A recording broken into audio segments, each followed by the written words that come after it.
So, welcome to Naran in 2024.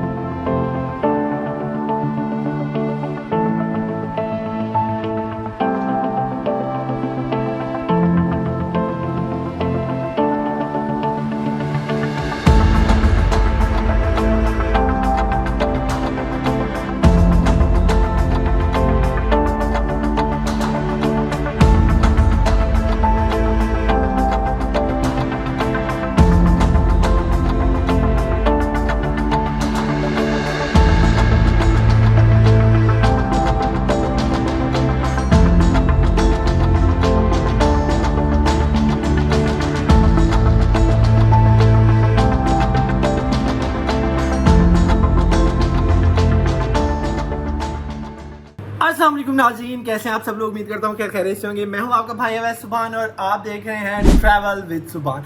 तो बहुत बड़ी गुड न्यूज़ है जनाब आप लोगों के लिए। नारान जो कि पाकिस्तान का बहुत बड़ा सियाती मकाम है, टूरिस्ट स्पॉट है, ऑफिशियली जो है ना आप गवर्नमेंट ने उसको ओपन कर दिया है। लास्ट सीज़न 2023 में मैंने आप लोगों के लिए एक ट्रैवल गाइड शूट की थी और मेरा मोड ऑफ ट्रैवल जो था वो पब्लिक ट्रांसपोर्ट था, जिसमें आप लोगों ने मुझे बहुत प्यार दिया। तो मैंने सोचा जनाब 2024 में भी आप लोगों के लिए एक बेहतरीन किस्म का ट्रैवल गाइड शूट किया जाए। अगर आप प्लान कर रहे हैं जनाब नारान वाली साइड पे आने का, क्योंकि गर्मियों की छुट्टियां भी होने वाली हैं बच्चों को और ईद भी नज़दीक है, तो 2024 में जनाब नारान की क्या अपडेट है, होटल के क्या रेंट्स हैं, रोड की क्या कंडीशन है, कहाँ तक एक्सेस है जाने की, झील सैफल मलूक आप विजिट कर सकते हैं नहीं कर सकते, जीप के क्या फेयर्स हैं, तो इसके अलावा भी जनाब सारी अपडेट्स आपको फराहम की जाएंगी। और तो without wasting any time let's get started the series of नारान 2024। तो अभी जनाब 12:17 हो चुके हैं और 25 मई 2024 डेट है और हफ्ते का दिन है। तो चलते हैं जनाब सीधा बस स्टॉप पे और आगे किसी ने आपको बताते हैं। आजे मेरे साथ।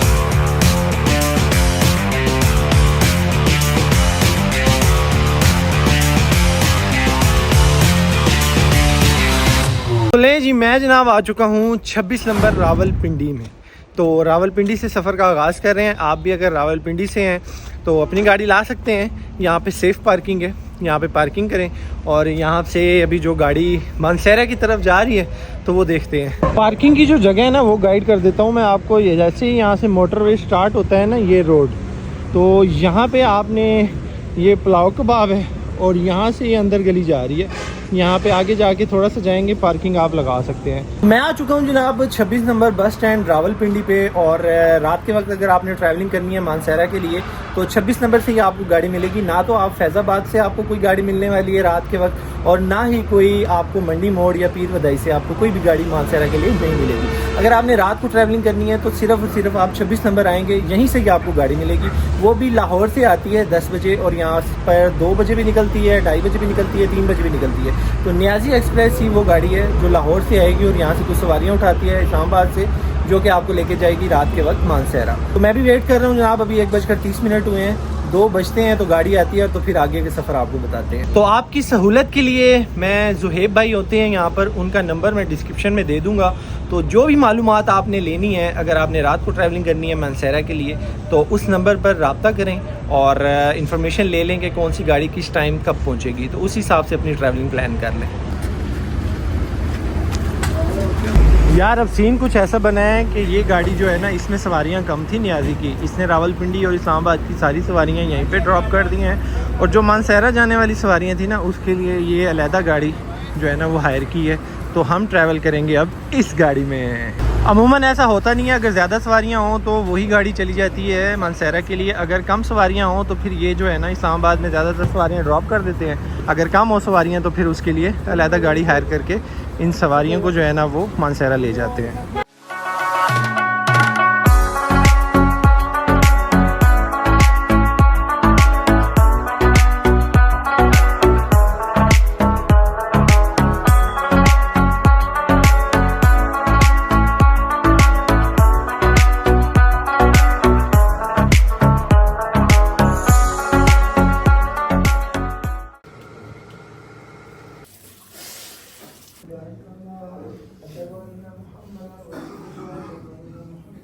और जी नाजरीन, 3 घंटे की मुसाफत के बाद हम फाइनली पहुंच चुके हैं जी मानसेरा सिटी में। 2:20 पे हमने अपने सफ़र का आगाज़ रावलपिंडी से किया था और अभी मैं आपको टाइम दिखाता हूं जी 5:28 हुआ चाहते हैं। आधे घंटे की ब्रेक हमने नमाज के लिए लगाई थी और उसके बाद आलमोस्ट आपको 2.5 घंटे लग जाते हैं मानसेरा सिटी पहुंचने में।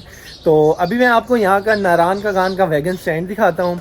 रावलपिंडी से मानसेरा तक जो मेरा फेयर था वो 700 रुपया था। 700 रुपया मैंने दिया उन लोगों को और 2.5 घंटे में मैं यहाँ पर पहुँच चुका हूँ। यहाँ से अभी हम मूव करेंगे जनाब नारान की जानिब। तो मानसेरा से ही आपको नारान का गान की गाड़ियाँ मिलती हैं। अभी आपको वैगन स्टैंड दिखाता हूँ। तो ये जी नारान में कागान नारान वैगन स्टैंड, और ये आप कॉन्टैक्ट नंबर इनके नोट कर सकते हैं। जब भी रब्ता करना हो आप इन नंबर्स पे रब्ता करके इनसे जो भी मालूमात लेनी हो आप ले सकते हैं। तो ये गाड़ी है जनाब जिस पे हम ट्रैवल करेंगे फ्रॉम मानसेरा टू नारान। पहला टाइम है इनका, ये 6 बजे निकलता है जी। 5:51 हो चुके हैं, 10 मिनट रह गए हैं 6 बजने में और गाड़ी भी हमारी ऑलमोस्ट रेडी हो चुकी है। तो बस अभी आपको नज़ारे इंजॉय कराएंगे नारान की तरफ और रोड कंडीशन के बारे में भी बताते हैं।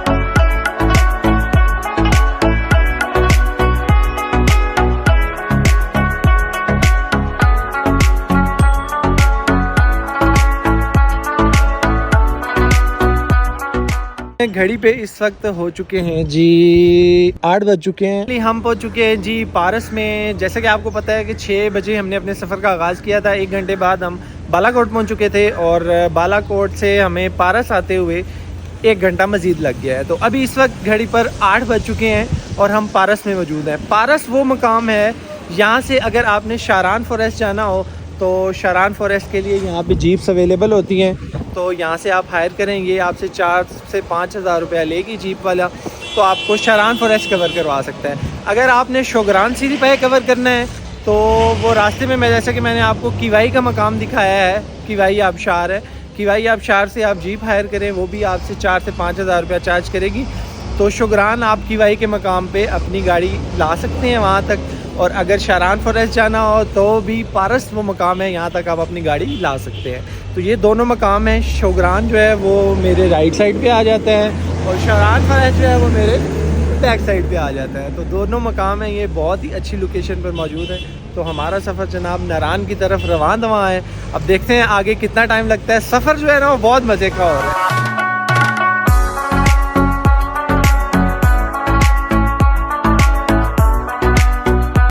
इस बार जब भी आपका नारान चक्कर लगेगा तो रोड की कंडीशन आपको बहुत ही ज़बरदस्त मिलने वाली है। क्योंकि अमूमन ये होता था कि जब भी आप महांडी को क्रॉस करते थे तो उसके बाद काफ़ी ख़राब पैचेस स्टार्ट हो जाते थे।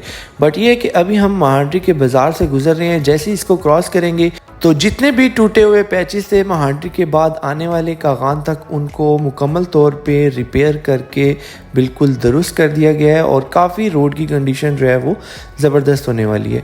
तो अभी हम गुजर रहे हैं जी कागान से। कागान से ऑनवर्ड भी जो नारान का रास्ता है वो भी काफ़ी वर्स था। बट अब ये है कि उसकी सबसे प्लस पॉइंट ये है कि सुखी किनारी टनल जो आम पब्लिक के लिए खोल दिया गया है, जो कि आपके ट्रैवल टाइम में अच्छा खासा डिफरेंस क्रिएट करता है। आपका आधा घंटे का जो टाइम है इस टनल को क्रॉस करने की वजह से बच जाता है और इस टनल की मदद से आप नारान की तरफ जो है अपना सफ़र कम से कम टाइम में मुकम्मल कर सकते हैं। तो ये है जी नारान से आने वाला वो पहला ग्लेशियर जो बहुत ही बड़ा है, जिसको मुकम्मल तौर पर काट दिया गया है। अभी ये पिघल रहा है और आने वाले वक्तों में 20 से 25 दिनों में ये मुकम्मल तौर पर मेल्ट हो जाएगा। बट ये है कि रास्ता बिल्कुल साफ़ है, रोड की कंडीशन बहुत अच्छी है। आप इजीली कोई भी गाड़ी अपनी नारान की जानिब ला सकते हैं। और ये है जी नारान से आने वाला वो लास्ट ग्लेशियर जिसकी मुकम्मल तौर पर कटाई कर दी गई है और रास्ता बनाकर बिल्कुल साफ़ कर दिया गया है। तो ये क्रॉस करने के बाद आप इंटर हो जाते हैं जी नारान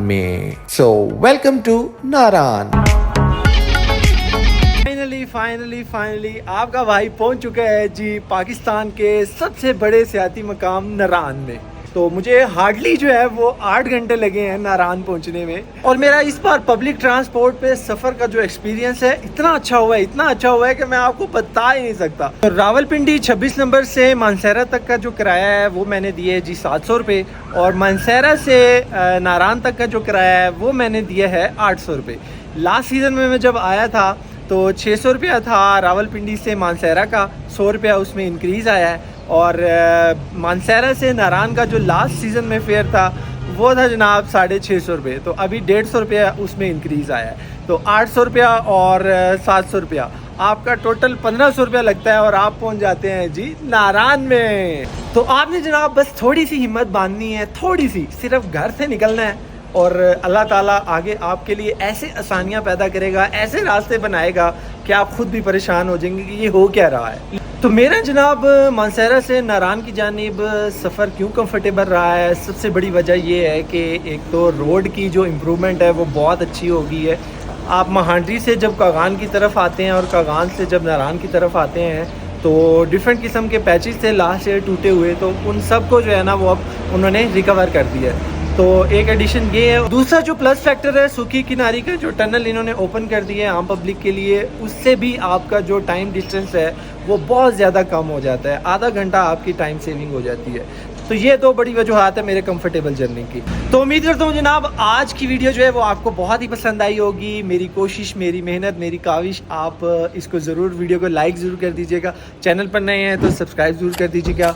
और अभी हम नारान में ही हैं, नेक्स्ट एपिसोड्स में मैं आपको नारान के होटल्स के बारे में कुछ इन्फॉर्मेशन दूँगा और यहाँ पर जो मेन ज़रूरियात ज़िंदगी और जो फैसिलिटीज़ हैं क्या अवेलेबल है क्या नहीं है वो भी बताऊँगा। और हम एक्सप्लोर करेंगे जनाब नारान से फर्दर आगे आप कहाँ तक जा सकते हैं, कहाँ तक एक्सेस है, कहाँ तक रास्ता खुला हुआ है। और फर्दर जीप सैफ अल मलूक भी एक्सप्लोर करेंगे क्योंकि द क्वीन ऑफ लेक्स इन नारान झील सैफ अल मलूक वो भी एक्सप्लोर करेंगे, उसका रास्ता खुला हुआ है, जीप के थ्रू जा सकते हैं, जीप का क्या फेयर है। तो ये सब आने वाली एपिसोड्स में आपको मेरी वीडियोस में देखने को मिलेगा। तो चैनल पर नए हैं तो सब्सक्राइब जरूर कर दीजिएगा। फिर मिलते हैं जनाब नेक्स्ट व्लॉग में। Till then take care of your good self. This is Awais Subhan signing of. अल्लाह हाफिज़।